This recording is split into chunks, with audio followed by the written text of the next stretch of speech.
around changing locations and shit.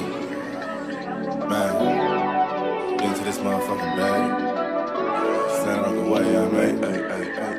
Sacrificing time for this shit, man, I got a plan. Tried to tell niggas years ago, they ain't understand. Riding by myself and it's cool, I'm all in my head. Everything in life you can't replace, I build relationships. Pretty little smile make a nigga wanna lock it in. We met the same time I lost a friend, we should try again. You been on my mind, you should hop in. I ain't gon' hurt you, baby girl, you know we locked in. Used to be on FaceTime calls on the regular. Never made time, landed on my busy schedule. Now every time I hit the bay, you know I think of you. Working on your brand, love, you know that I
And we are live. What's good with y'all, man?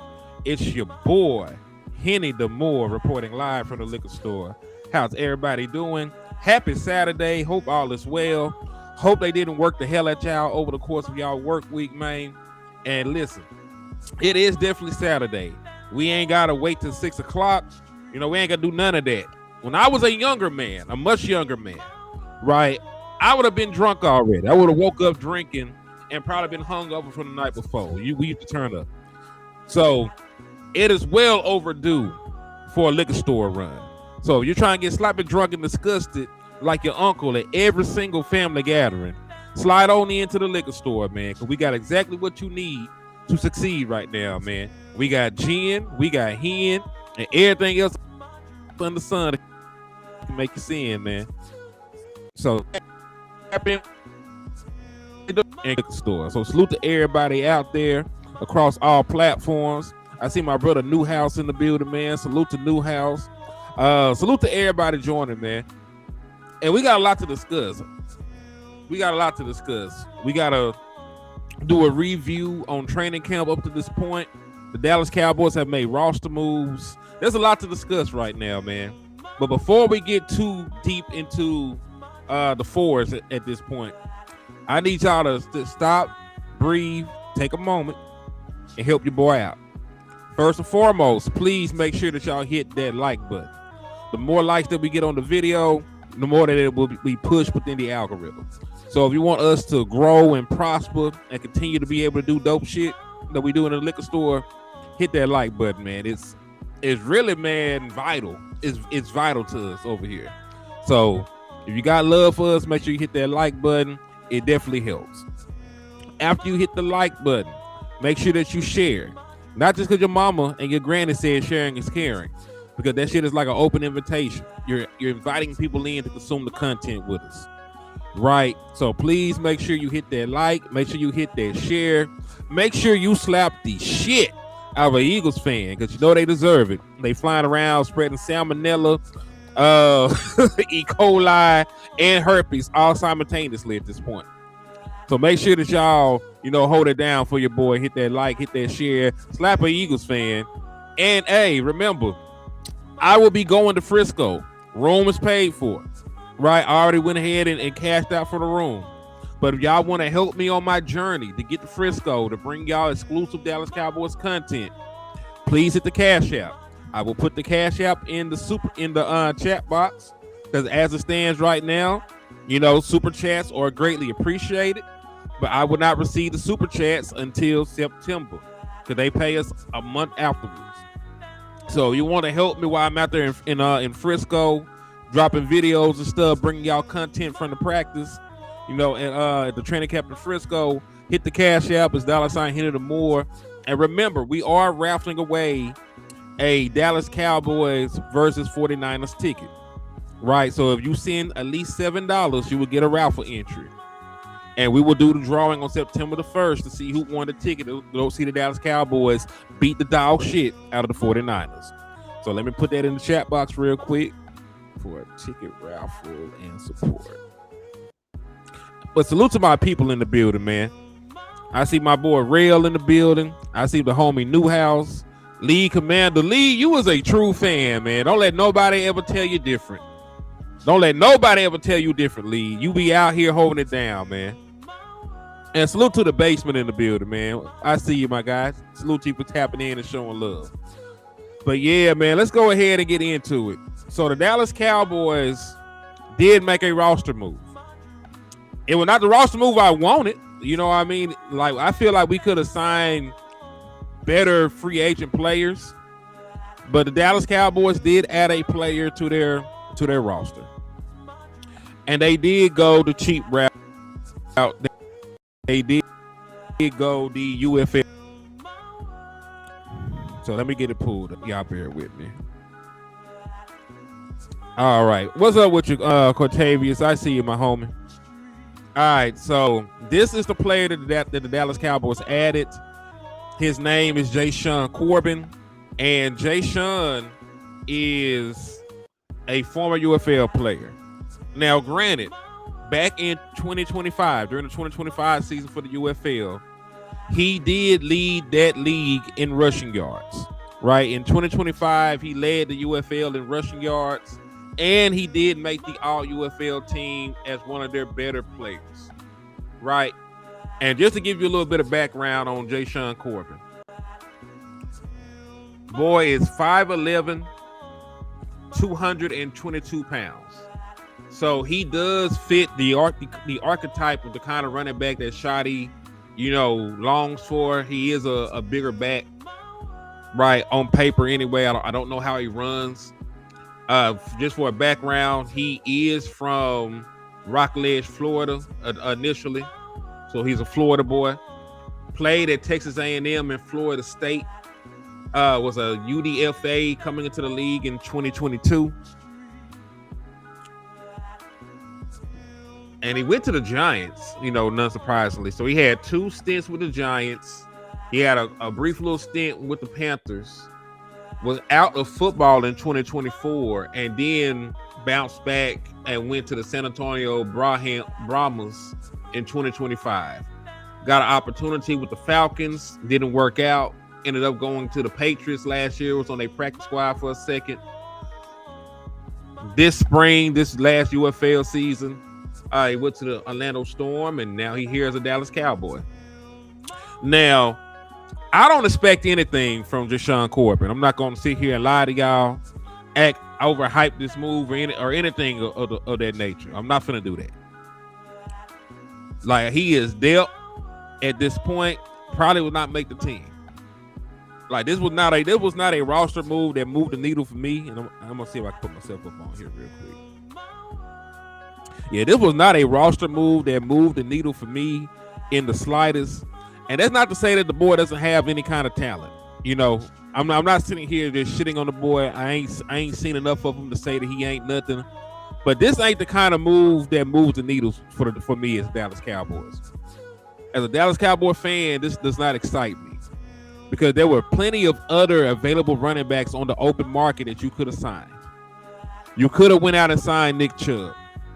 And even at this stage of his career, right, and y'all know me, if Nick Chubb was looking like baby back bullshit, I would tell you. But the last time I looked at Nick Chubb, his tape was much better than when we initially had looked at him a couple years back. his 2025 tape was way better than his 2024 tape. Right, when we talk about Nick Chubb, and he's sitting there on the open market, you could have brought him in, and it's not even the fact that you didn't sign Nick Chubb. You didn't even give Nick Chubb the opportunity to compete for a position on your football team. Let me show you something, because the Dallas Cowboys actually had tryouts, and during the course of the tryouts, that's when they figured they would go ahead and sign Jashaun Corbin. So let me put this up on the screen real quick, just to show you what I'm talking about. Right.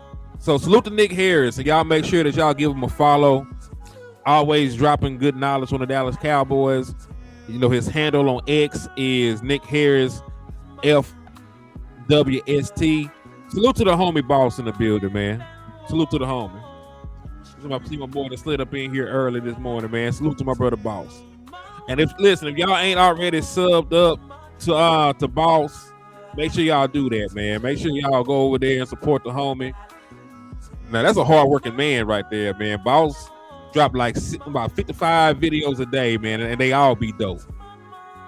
You know what I'm saying? Like, he dropped 55 videos a day, and all them bitches hard, man. Salute to my brother Boss Cowboy in the building, man. And I appreciate you, man. I'm just trying something a little different. We trying something a little different over here, man. Just to see how it works with the front sway we got going on right now. But yeah, man, just when you sit and you look at this, these are the names that they brought in to try out for the Dallas Cowboys. They brought in Hassan Haskins, they brought in Zamir White, and they brought in Jashaun Corbin. Right, so these are the names that they brought in for the Cowboys. Hold on, I'm gonna go ahead and strangle my dog. He want to scratch. They want to choose right now to scratch and claw on this cage and stuff. So hold on, it's gonna distract the hell out of me.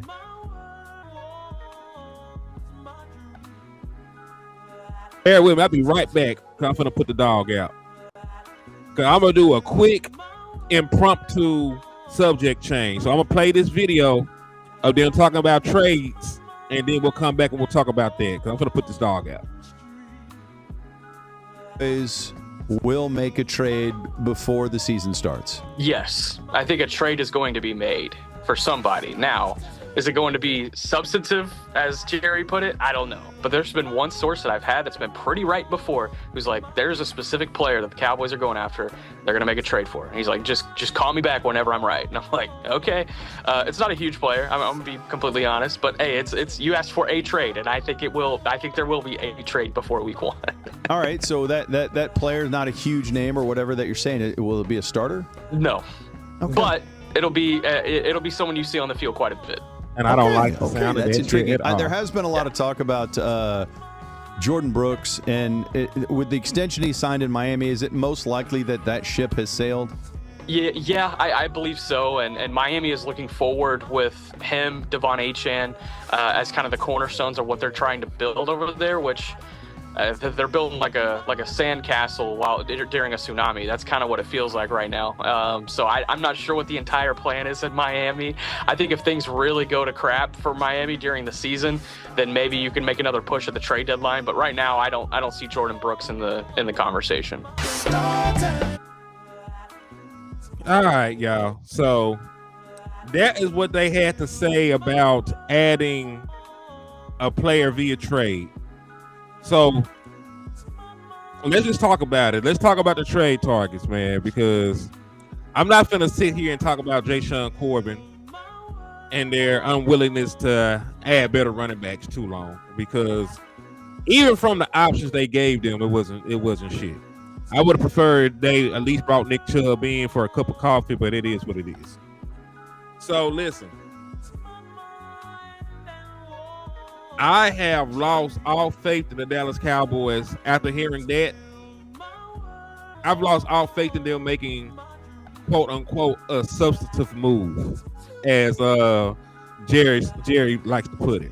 A substantive move would be a Max Crosby, a difference maker, a force multiplier along the defensive line, somebody that led the league in tackle for loss last year, a staple on the defensive line, somebody that is a perennial Pro Bowler, You know, always in the defensive player of the year conversations. That's the kind of player that you would say is substantive. Josh Sweat, who was the lead edge on a Super Bowl winning team, is a Pro Bowler in his own right. Right. More so, more so a specialist. He ain't as good against the run as Max Crosby, but I will still look at that as a substantive move. Like, you know what I mean? A sub 30 pass rusher, coming over here off of a 11 sack season. I forget which one immediately. That would be substantive. And listen, I know the numbers on Jordan Brooks ain't really realistic at this point in time, but adding an all-pro linebacker with his playmaking ability, to the middle of this defense, that is also substantive. I would even go as far to say substantive is Alex Highsmith. I'm thinking honestly, man, I'm not gonna sit here and lie. I've had multiple people tell me to look for the Dallas Cowboys to make a move for Trey Benson. I'm not gonna say who these people were, but I trust them. You know what I'm saying? I trust the people that say that, hey, Trey Benson is probably gonna end up being a Dallas Cowboy because of the depth over there with the Arizona Cardinals. There being 1,000 running backs over there. They just spent a first-round pick, to bring Jeremiah Love in. They're not quite willing to move on from James Conner just yet, right? That running back room being crowded and him being pushed out. So I did hear that, right? So, and that's the thing, like, shout out to my brother Landlord, man, because Land always says it's system and situations with players, and maybe he's in a bad place, maybe the scheme just doesn't fit his skill set, maybe you know what I'm saying, maybe he's unhappy with his role. I haven't really kept up with Trey Benson that much, right? But what I will say is this. Me and Boss did a film study on Trey Benson, right? Just from last year, right? We just went and looked at his runs last year. I was not impressed. I ain't going to hold you. I wasn't super impressed with what Trey Benson showed me. Now, the athleticism is obvious, and when he gets in the open field, you can see the burst. But, it wasn't to die for tape. I watched James Cook tape a couple years back when they were going through the contract dispute, and I would have slapped somebody's mama. I ain't gonna slap my mama, but I would have slapped somebody's mama to get James Cook in the building, because it was obvious how dynamic he was with the football in his hand and his playmaking ability, right? Like, there's levels to this shit. And Trey Benson, he was a good prospect coming out of Florida State. I liked him, but when I watched him in Arizona with the Cardinals, I was very disappointed. I'm not gonna sit here and hold you, but that what my brother Land be saying though. It's the system and the situation. Because when I watch Javonte Williams, and that's the only, and that's the only saving grace, because I just seen, a person I wasn't high on come over here and be productive. I did not like Javonte Williams' tape with Denver. I didn't like it at all. And then he came over here in our system with that superior interior offensive line and ended up being a 1,200-yard rusher for the Dallas Cowboys, and probably should have made a Pro Bowl selection. Right, that's how productive he was as a player. So that's why I'm holding out hope if they do make the move that they can make it work. But just his on the merit of what he did alone, I didn't particularly care for his tape with the Cardinals. You would have to use your imagination with him running behind our offensive line to see if that shit will work. Because if you're looking at his Cardinal tape, you're not going to be happy. Oh, yeah, salute to my brother Boss, man. Yeah, we're going to have to keep it 1,000 all the time, bro. Because, listen, the way I feel about this stuff, man, is that you got to always be your genuine self. You got to always tell these people what you actually feel. You know what I mean? Like, it's easy to sit up here and just play a character. It's easy to sit up here and lie to these folks for clicks and views and, not rock the boat or not go against the grain. I don't personally believe in that. You know what I'm saying? If I gotta fake it to make it, we ain't gonna make it, man. We just ain't gonna make it. I wanna do this because I love this shit, But I also want to have a clean face card and have integrity while doing it. So I'm not gonna ever sit here and lie to folks, about some stuff. And if I'm ever wrong about a take, I always spin the block and address it as well. But yeah, man, I wasn't too high on Trey Benson's tape coming out from last year with the Cardinals. I was. Salute to the homie boss, man. But yeah, man. And I'm disappointed because he gave a lot of clues with that, because he said it's not going to be a big name. So really, if it's not going to be a big name, we can cross Max Crosby out, because that's a huge name. That's a huge name. So we can cross Max off, right? We can cross Josh Sweat out, and we can cross Jordan Brooks out. Everybody, that are household names like that, we can take them off. Folks know who Josh Sweat is. Folks know who Max Crosby is. Folks know who Jordan Brooks is.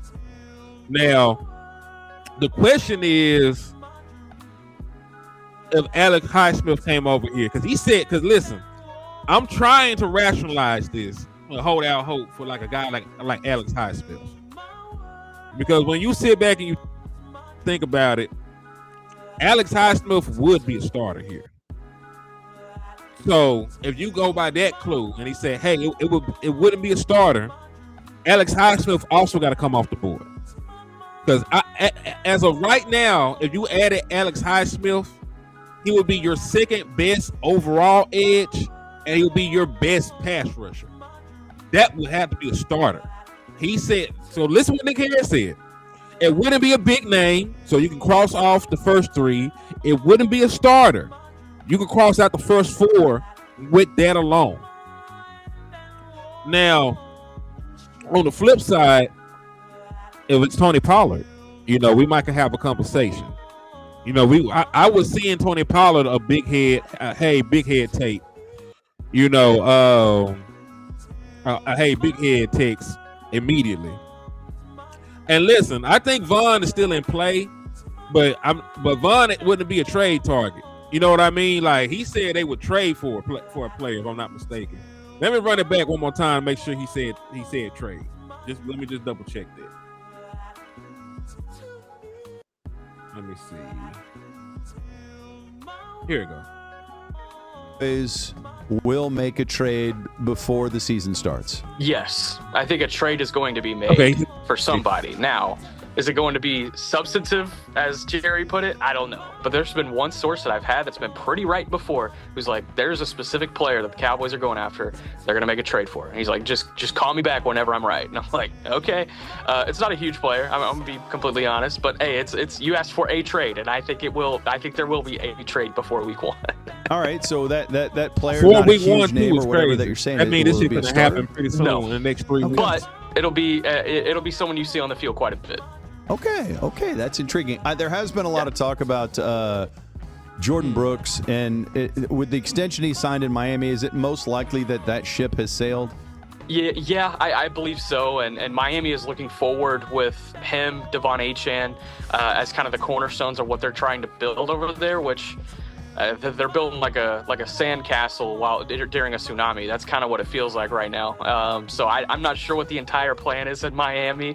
I think if things really go to crap for Miami during the season, then maybe you can make another push at the trade deadline. But right now, I don't see Jordan Brooks in the conversation.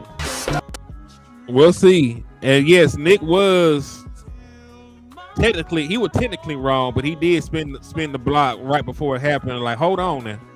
Remember, information gets to people at different speeds. You know what I'm saying? There's the speed of light and there's the speed of sound. Somebody got the information at the speed of light, and then Nick received the information at the speed of sound. Because right after he said the GP shit wasn't going to happen, he spun back less than an hour later and said, hold on now, there is some shit going on. You know what I mean? So he did eventually hear it before it came out, but you know how that stuff goes when you got to vet your sources and shit like that. But yeah, man, they did end up saying it would be a trade. And listen, I still think that they will add Von Miller, right? Oh shit, Matter of fact, let me take this down real quick. I gotta say this. I do gotta say this about Von Miller. I want y'all to come here. And what's crazy is I'm finna drop a video on Von, so this works very well. He didn't wake up sorry. I know there's a lot of, and listen, shout outs to everybody out there in the content space. I know there's a lot of trepidation about signing Von Miller, but what I want y'all to do is I want y'all to go and I want y'all to watch his pressures from last year. Von Miller is still a technician. He's still hitting people with the long arm cross chop. He's still pulling out the spin move to over both shoulders. Like Von Miller go out that bitch hitting people with every move imaginable. He out there hitting people with every move imaginable. Now, is Von Miller still the same player that he once was? No. Von Miller was the best defensive player in the league at one point. He single-handedly won playoff games with his performances on defense. That's how cold Von Miller used to be. That player is gone. But the player that is left is still a savvy veteran pass rusher with an arsenal of moves and a ton of savvy. Now, he used to actually be a good run defender too. I don't think he's a good run defender anymore. So I think if you bring Von Miller in, you would have to use him. This is just me from what I looked at on the film, and I'm going to drop the tape pretty soon. I think you want to use him like you used James Houston last year. Now, that was initially my plan for Malachi Lawrence. Scrap that. Malachi needs another year. He needs like another year. Bring Von Miller in. Let him be a third down pass rusher. Let him just pin his ears back and get after the quarterback in obvious passing situations. And you will like Von Miller. If you ask Von Miller to be a full-time outside linebacker, be a starter, stick his nose in there and run support and set the edge and shit like that at his advanced age, you're going to be upset. You're going to be upset. But I went and looked at Von. I went and looked at his pressures, his sacks, some of his run support stuff. He passed two of the three. Pressures was good. It wasn't a bunch of cleanup sacks. He did win with some technical stuff. You can still see the swipe. You know what I mean? Like, that's the kind of, like, he wins. Like, he still wins. Like, there is a couple cleanup sacks in there, but there also are sacks and pressures that he created on his own merit. So I'm not opposed to bringing Von Miller in because as a pure pass rusher, he's better than what I currently have. Same token, though, if you can get better than Von Miller, get better than Von Miller. You know what I'm saying? And honestly, when we're sitting here and we're talking about it, where is the rule that say that you can't trade for Max Crosby or Alex Highsmith or Josh Sweat and still sign Von Miller? Where is the rule that says that? Because the back end of your outside linebacker room ain't all that great, man. We talk about you got Morris Leofow playing outside linebacker, and we having questions on if we should add Von and another proven guy. You know what I'm saying? You can add Josh Sweat and Von Miller. You can add Alex Highsmith and Von Miller. Your edge room ain't that good for you to be talking about, not wanting people. You can add Max and add Von. Like, you know what I'm saying? Like, this, you ain't got to choose if you didn't want to. Especially at this stage of his career, Von is not going to play for all the money in the world. He want to play for a competitor. He want to try and get another ring on his way out the door. And having him in there, he can be a veteran presence that can show young players how to be, a 10 sack guy.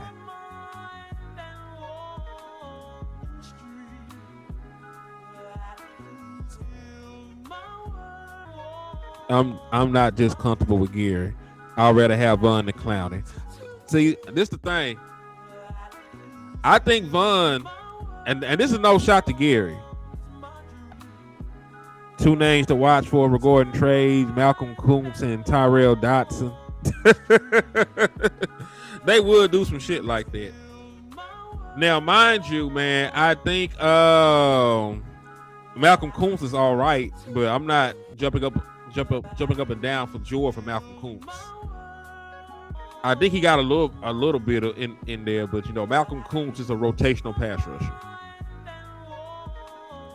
You know what I mean? So I wouldn't jump up and down for joy for Malcolm Kuntz, because honestly, let's talk about it. If you're going to send an asset for Malcolm Kuntz, I'd rather just keep the damn pick and trade from not trade. I'd rather just keep the pick and sign Von Miller. We're gonna trade for somebody of that low. You know what I'm saying? What Malcolm Kuntz gonna cost? A 6th round pick? That's not substantive. As a mod, I have a shield to uphold. Those are very Dallas Cowboy moves, though. The Sports 78. You're not lying. The Dallas Cowboys are thrifters. You know what I'm saying? They like to go shopping at the thrift stores, and there's nothing wrong with that. But that shouldn't be your whole personality. That shouldn't be your whole spiel. It's okay to go thrift every once in a while. But damn it, we got a black tie event. I need to go to the tailor. I need to go get some shit tailor made to fit me. And we talk about Super Bowl is a black tie event, man. The Super Bowl is a black tie event. You cannot be taking your ass down to the Sam Goodies, to the Goodwill, to Over the Rack. You can't be going down to them places. Talk about you going to the Super Bowl. The Super Bowl is a black tie event. Take your ass to the Gucci store. Take your ass to Prada. Take your ass to a custom tailor. Get you some designer. Get that suit customly built to your frame, because you built funny in your older age, right? And take your ass up there. But the Super Bowl is a black tie event. You can't just be going to the thrift store and think you can walk your ass to the Super Bowl. That's all I'm saying. You got to move like you want to go to a Super Bowl. Getting players that put you over the top are moves, to get to the Super Bowl. Not no Kuntz. Not no Kuntz or Dotson. Von really ain't a Super Bowl move. You just hope that they don't stop at Von. Von is a good step in the right direction, but Von is not no Super Bowl move for the Dallas Cowboys in 2026. If this were 2016, that's a different discussion. If it was 2016, yes, you could win the Super Bowl by adding Von Miller. You're 10 years too late to the fucking party. You're 10 years too late, man. How do you feel about trading for Tyrell Dodson? I hear he is in trade talks. Yeah, homie. They just brought him up. They just brought him up, man.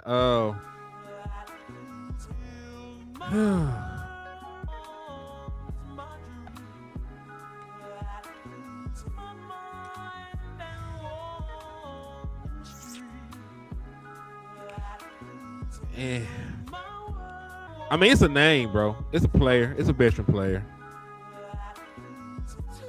But see, all these little moves like that, you'll have to make multiple of these for this shit to matter. You will have to trade for Dotson. You have to trade for Dotson. You have to sign Von Miller. You have to sign Nick Chubb. Like, when you do something this minuscule, you'll have to do like 40 different things to make that shit add up. You know what I'm saying? Opposed to one Max Crosby, and you're pretty much set. Because when you don't do that, that's when we're talking about, hey, if we trade for him, sign these two dudes right here and pray and sacrifice a chicken, we got a chance. You know what I mean? Like, that's what happens when you don't do anything substantial. I'm just saying. And I don't want to harp on that too long, man. It just was frustrating to hear. There's a lot of good names out there to be trade targets. I want a PS5 out of PS3. I don't blame you. Because listen, I want better for the Dallas Cowboys, but the Dallas Cowboys going to have to want better for themselves for that to happen. I want better for the Cowboys, but they're gonna have to want better for themselves at this point, man. Also, though, if you're appreciating the content, please make sure that you're liking and sharing. Let me go and check to see if y'all doing me dirty on these likes, though. I ain't gonna sit here and hold you. Let me see. Let me go and look. See if y'all doing me bad.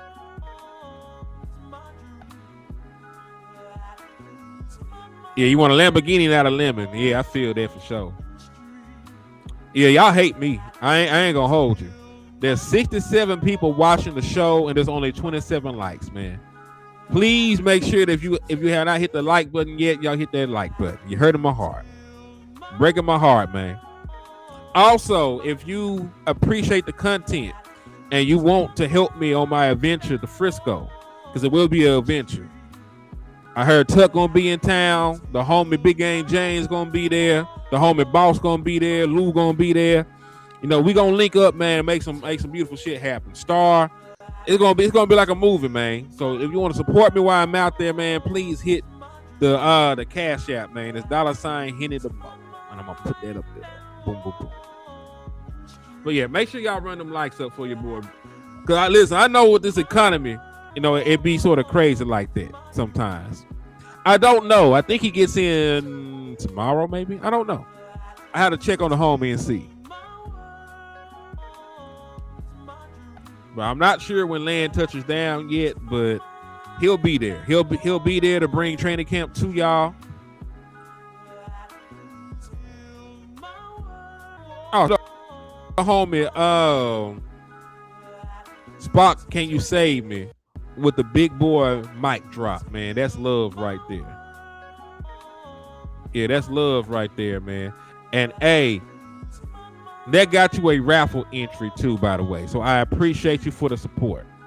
If y'all want to be like Spock and get an entry, you know, for that Cowboy versus 49ers tickets, drop yourself some jewels, send a super chat. Hit the Cash App, man. Appreciate y'all in advance. For sure. Y'all the realest. But yeah. On another note, though, that's a little bit less depressing, because I'm not gonna hold you. They sort of upset me with the talk of adding a small no-name player and shit. On a positive note, they're showing your quarterback the respect that he deserves at this point. Now, I have no earthly idea who initially made this graphic. If you know who made the graphic, please, you know, drop their name or something. Tag them. This is good work.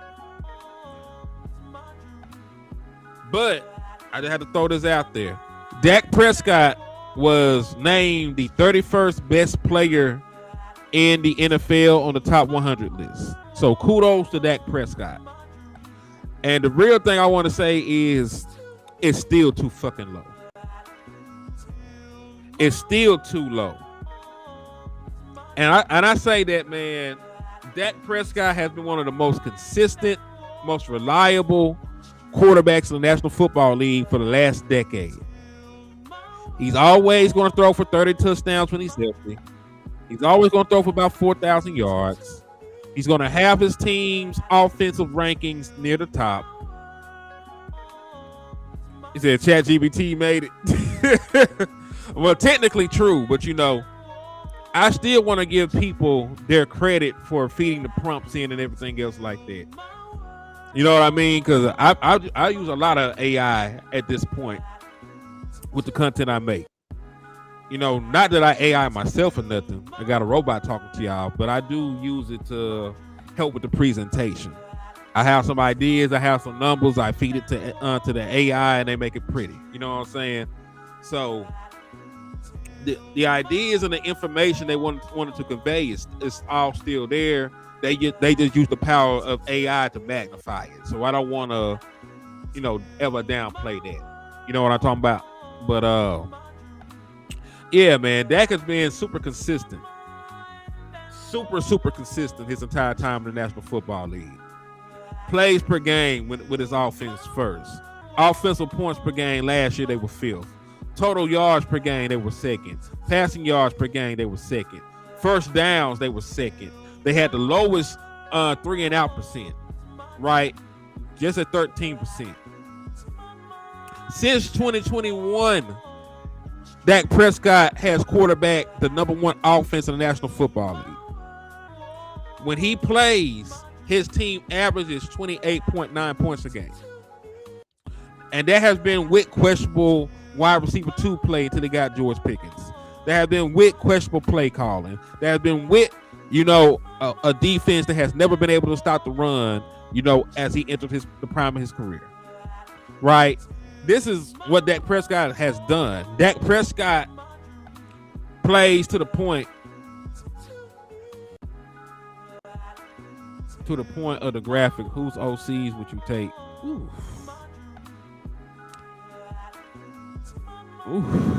Man. That's a good question. Oh, but I'll definitely take it. Like Shanahan. I'm taking Shanahan. Because listen, at this point with Shanahan, it don't even matter the quarterback you plug in. Let's talk about it just from an OC standpoint. Not just somebody I would want Dak Prescott with, but just somebody to come in and orchestrate an offense for me, to run an offense for me. I saw Mac Jones turn his career around in the Kyle Shanahan offense. I saw Sam Darnold turn his career around and use what he did with the 49ers to propel himself to get a job with the Vikings, right? And then the rest was history. He went on to, be a Pro Bowler with the Vikings. He went on to win a Super Bowl with the Seattle Seahawks.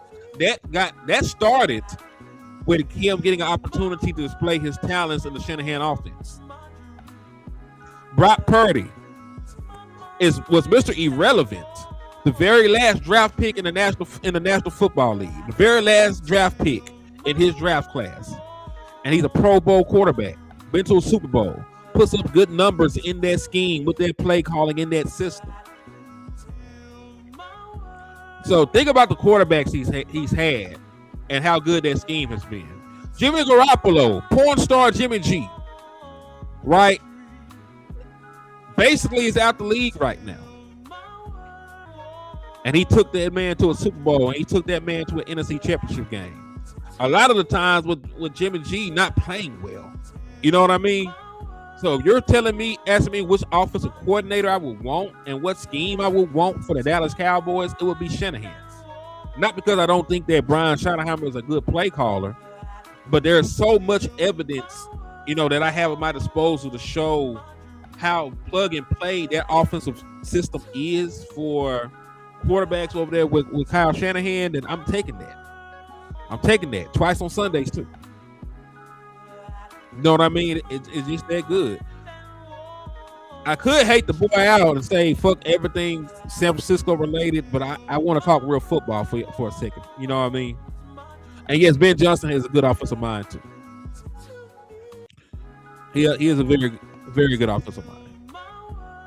But yeah, I'll take the Shanahan scheme. I would. Now, the double down on that. Imagine Dak Prescott in the Shanahan scheme. Because think about all the names of the other quarterbacks that we brought up. Sam Darnold at the time was considered a bust, and he was on the point of being a journeyman. He had played for multiple teams at that time, right? He had flamed out with the Jets, went to Carolina, got benched, right? He was on his third or fourth team by the time he got to Kyle Shanahan. He was not being viewed in a positive light. Same thing with Mac Jones. Mac Jones went out there last year and played very good while Brock Purdy was gone. Mac Jones was also a quarterback, who flamed out of his original spot and was getting bust allegations and stuff. Jimmy Garoppolo, right? We know that he's not the best quarterback in the world. Brock Purdy, again, as I mentioned, he was Mr. Irrelevant. Kyle ain't never had a quarterback, while he's been with the 49ers, that's been as good, as Dak Prescott. Oh, no, he ain't won nothing. I'm gonna talk about his scheme. Him as a head coach is the issue.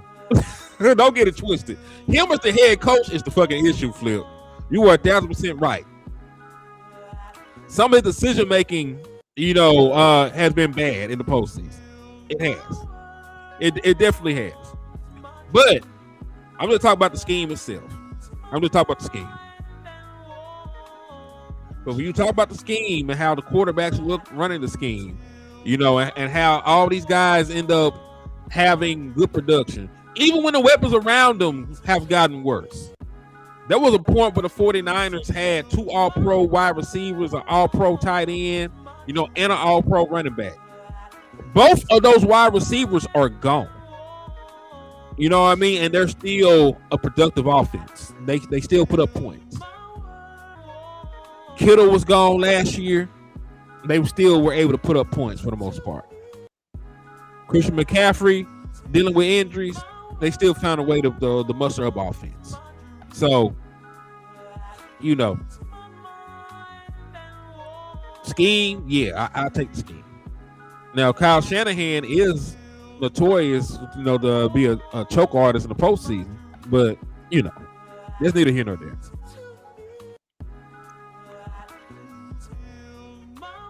Yeah, imagine Dak with a defense that can stop teams when it matters. But look, man, I know this sounds crazy. I'm gonna take the Dak Prescott graphic down real quick just to have this conversation. I didn't even have this conversation planned, but I feel like talking about it now that you brought it up, Jay. Yo, salute to the homie Stephen Mack in the building, man. Real stand-up guy, man. Hope you're doing well this morning. But let's have that conversation. I know that we want more from our offense in the postseason, but I've seen so many teams win football games with 21 points. I've seen so many teams win football games with 16. I saw the New England Patriots win by 2 possessions, only scoring 16 points. The final score was 16-3. You know what I'm saying? So, and again, this is not me saying that the offense shouldn't show up. Never that. They gotta carry their weight. Nobody will ever deny that. There are some times that they could have been better and should have been better. There's time that Dak Prescott should have been better. Nobody will deny that at all in the slightest. But when your defense is a turnstile, the margin for error is almost non-existent. I saw Josh Allen only score 10 first half points against the Broncos. At halftime, it was 10-7. And then at the end of the game, it was 30-7. But point being, his defense kept him in the game until his offense was able to figure it out in the second half. Right? I saw Patrick Mahomes and Lamar Jackson, 2 of the best quarterbacks in the National Football League. And it was being billed as one of the best, quarterback matchups of the modern era. Patrick Mahomes, have already won multiple Super Bowls at the time in 2023. The homie Lamar Jackson was the reigning MVP. It was being billed, as a showdown of the lifetime. And neither quarterback particularly played well that day. Their defenses were what, ruled the day. Matter of fact, I'm going to pull it up. That's what I'm doing on Google. The final score of that matchup between the Kansas City Chiefs and the Baltimore Ravens was 17-10. And the Kansas City Chiefs did not score a single point in the second half of that football game. The Ravens only scored 3 in the fourth quarter. Right? So this is what I'm saying when it comes down to it. Yes, I do want Dak and them to play better. Right? Dak and the offense, I do want them to play better. But I already seen what a real Super Bowl defense looks like. I've seen Super Bowl defenses erase mistake after mistake for the offense, keep the game close, make plays, turn the ball over, sack the quarterback, force punts. They go above and beyond. And what I get tired of, honestly, is you only talk about defense win championships when it's time to take away from the offense, or it's time to, draft something, or it's time to pay something. Y'all never talk about defense win championships when it's time to hold a nigga accountable. And I ain't going for the shit no more. And we got stars on the defense and playmakers on the defense, allegedly. They getting more smoke for this shit. I'm sorry. I'm telling y'all in advance. They better bring their ass out there and perform. I don't give a fuck about you getting 11 sacks in the regular season and you can't stiff the quarterback in the postseason. I don't give a damn about all them turnovers you get and you can't even stop an inside zone. And folks out here spamming inside zones and stretch plays and shit. And you look up, they done ran from 130, 150 in your dog ass. There ain't no fucking championship team, man. There ain't no fucking championship defense. And the Dallas Cowboys ain't had a championship defense in a long time. I don't give a damn that we had Michael Parsons and them. They were soft as fuck in the interior against the run. They could have stopped the run and say they goddamn life. And every time they ran up against a bully, they got bullied. They got punked. They got their lunch money took. They opened up the carton of milk and they poured it down their fucking face. That's what they did to the Dallas Cowboys defense, man. Talk about you some hot boys, man. What the shit hot about y'all in the postseason? That's all I had to say. I ain't had nothing planned for that. I just had to get it off my chest because it be pissing me off. But hey, man, because Dak didn't score 40 points or 50 points, it's that nigga fault. Never mind that there's 4 quarters of football. See, and that's the issue. The Dallas Cowboys offense got to be good quarter 1, quarter 2, quarter 3, and quarter 4 in order for the Dallas Cowboys to have a chance to win a football game in the postseason. They can't slow start. They can't go on a lull in the middle. They can't slow down at the back end. They got to be good every single quarter in order to win a fucking football game.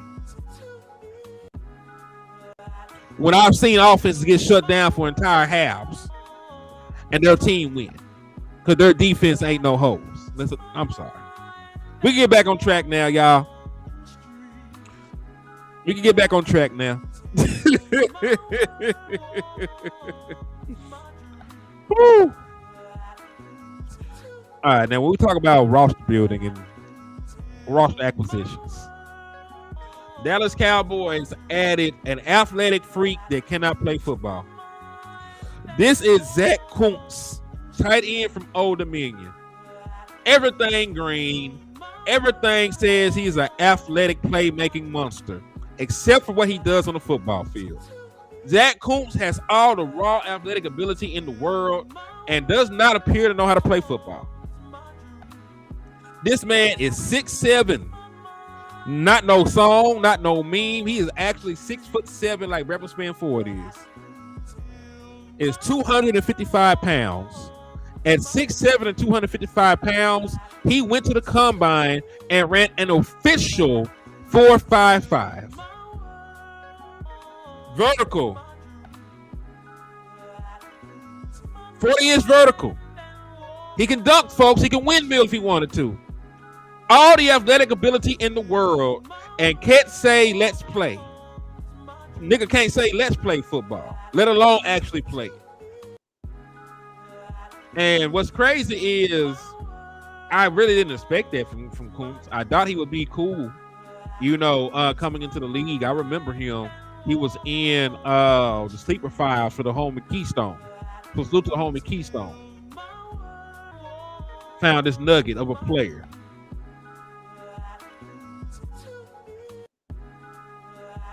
But this is the thing. It has not translated. There's a reason why at this point Kuntz is going to be on his 4th football team. The Jets drafted him in the 7th round in 2023. He ended up going to Miami Dolphins. This season on their practice squad was picked up. Was waived from there and picked up by the Raiders. And the Raiders waived him, and then we picked him up. So he's already on his 4th football team. So I'm not going to sit here and sell y'all a dream. Zach Coombs is not, and listen, if these motherfuckers come out here, they out here signing NBA players. But this is what I want to say, man. If somebody come out here and they try and sit and lie to you and say, hey, man, Zach Coombs is the next Travis Kelce. He's the next George Kittle.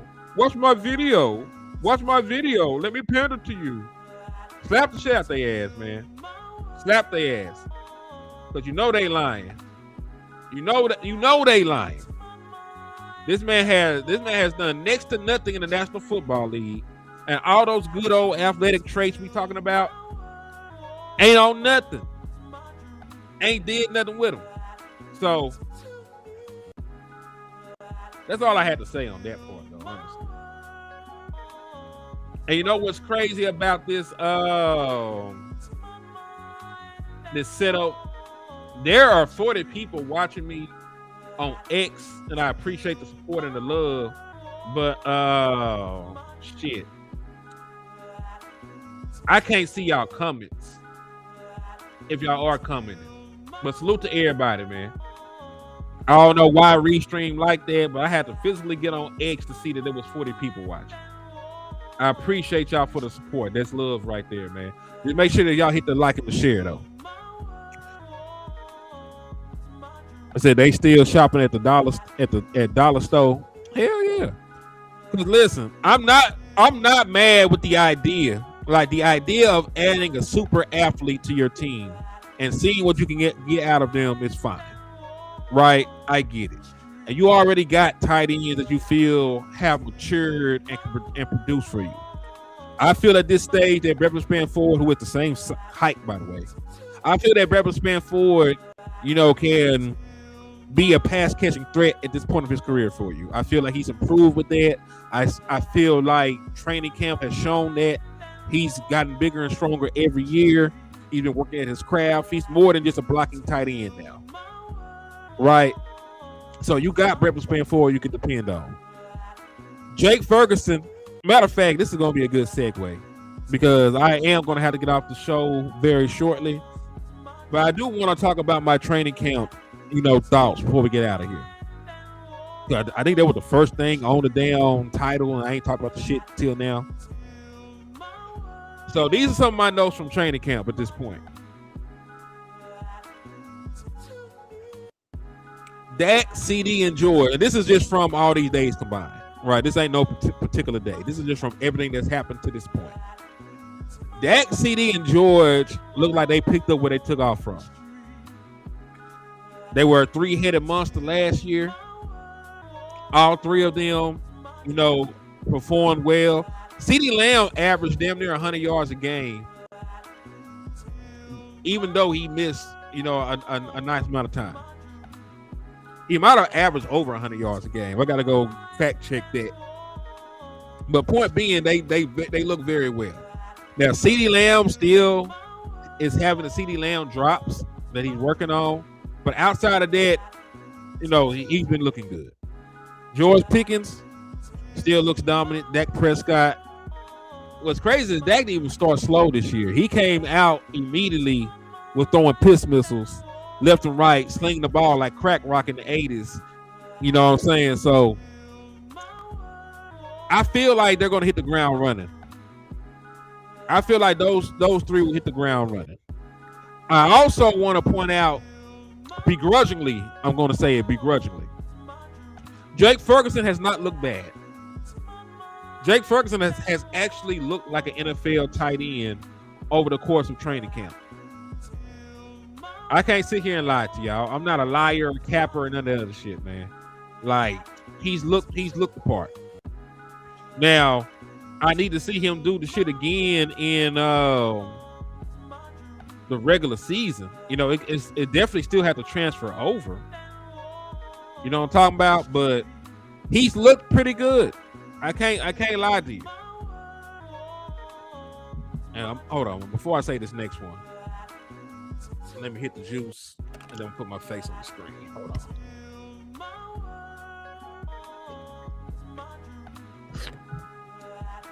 Show finna be over, Rev. We ain't gonna have the time. I gotta go to work after I get through with this. But set a time. I'm gonna see about doing a show, me, you, Land, and Hoodie, and we'll set a time and a date. Probably when Land get back from Oxnard, we'll set something up. Ferg knows it's his job to lose, but yeah, because I'm gonna have to get through this and then take my ass to work. He said, Kobe. Yeah, so let me just speed through this real quick. I am happy the Dallas Cowboys are not letting politics get in the way from us seeing Kobe Durant. I think that was the worst kept secret when we added Kobe Durant, that he would be our best corner.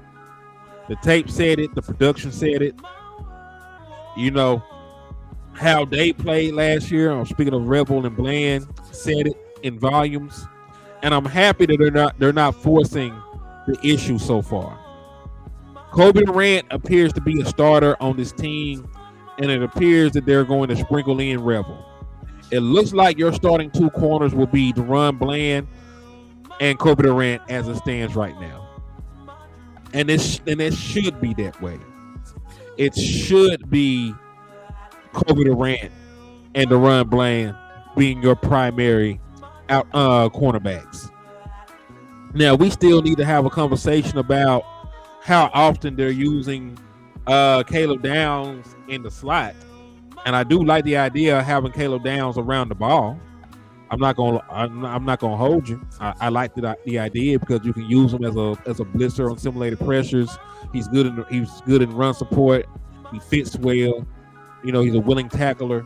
All those things are cool, but when you also have to worry about him in coverage when you put him in the slot. And there are some monsters that live in the slot nowadays.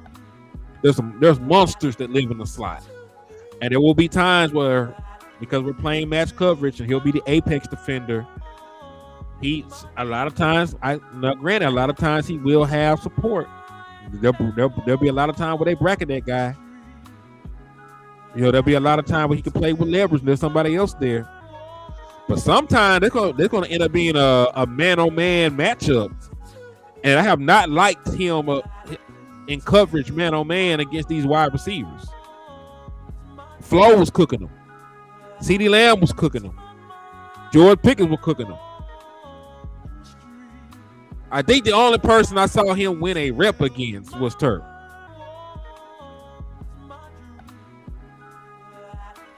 He said, did you see CP say that Bland and Durant aren't lock starters? I didn't see that, but I will say this. If it's a competition and it's an open competition, Rebel ass is losing. And listen, I got eyes. You got eyes. I got eyes. Rebel is losing. Matter of fact, if you look on here, you look further down on this list, Rebel is a walking penalty. That is what that were my camp notes on Siobhan Rebel.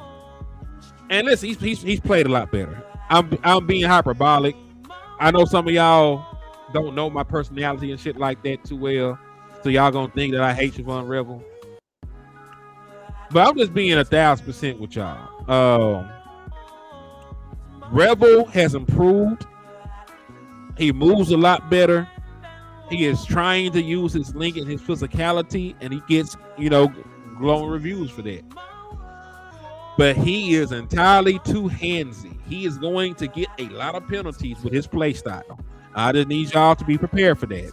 If you leave him out there, he is going to get PIs and defensive holdings and everything else.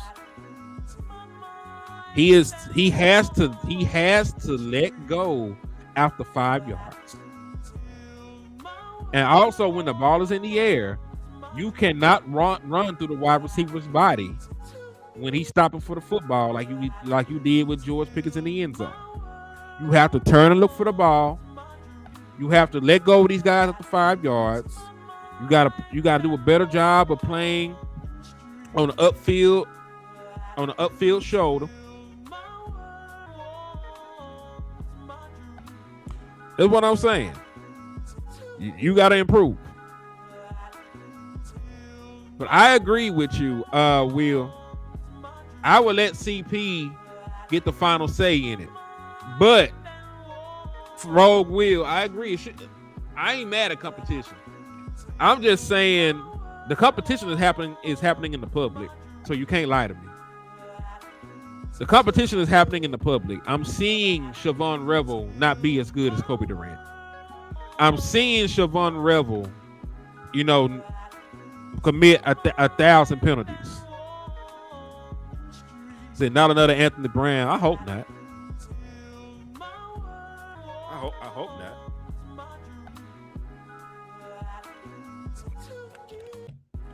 Also, they're young. It's to be expected. I ain't heard nothing about the homie Malachi Lawrence and LT Overton. I ain't heard nothing from the young Bucks. Now, granted, it's a position that takes time to develop. They're young, and they're not, they going up against they homies and stuff.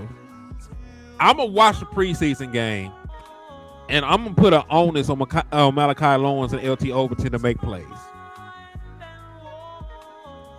Because I'm going to have to see something from them there. Because I have not, to this point, seen a lot from them in training camp. Oh, and this is going to be my last point, because I do have to go. It's 9:08. I got to go make the money. And I'm going to put my face on here for this one. Rashawn Gary and Tyler Guyton might prove me wrong. They just might do it. I got this much faith. I had no faith. I had no faith at all. I got about this much faith right now that they're going to prove me wrong. They are both having very good camps. Rashawn Gary has looked like a unit. He's been very hard to block. I've seen him get wins on guys that I respect on our offensive line. I've seen him beat Tyler Smith. I've seen him line up and beat Tyler Booker. It's a goal without question. So we'll see what he does in a real game situation. We'll see if my $1,000 is safe. Because remember, I have a standing $1,000 bet. If he gets double-digit sacks, I will donate $1,000 to the charity that he promotes. And I'll reach out and find what charity that he is. I'm sure if I reach out to some folks in the space, they can link me to what charity Rashawn Gary is connected to.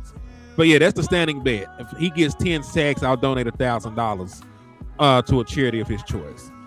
I'm going to donate money to charity anyway, because I do it every year for tax purposes and to be a good human being and shit. But, it can be donated to his charity this time around. Also, Tyler Guyton doesn't look like a turnstile. Matter of fact, Tyler Guyton's been whooping some ass, honestly. Tyler Guyton been meeting people and lifting them up in the air like Simba from the Lion King. That's what Tyler Guyton has been doing over the course of training camp. He's been whooping some ass. So, still a long way to go. Still got to see it done in the regular season. But I got more hope now for Tyler Guyton and Rashawn Gary than I ever had. I just need to see them continue, to produce. Take what you're doing in training camp, and carry that with you into the regular season. But yeah, man, I appreciate everybody for taking time out of their Saturday morning to rock with your boy Henny, to show me some love, to tap in with me. But I gotta go make some money. But on the way out, though, if you appreciate the content, hit the Cash App, hit the Super Chat, share the content, like the content, slap an Eagles fan, show some love, man. But yeah. Oh, in words that have never been spoken in centuries, The ancient Romans were the last people to say these words in sequence. And look, they ain't no Roman Empire no more. They said it one time and their whole empire crumbled, man. You know what I'm saying? And the words were this. They were so powerful that you got to whisper. Never look down, because the star is up. Peace.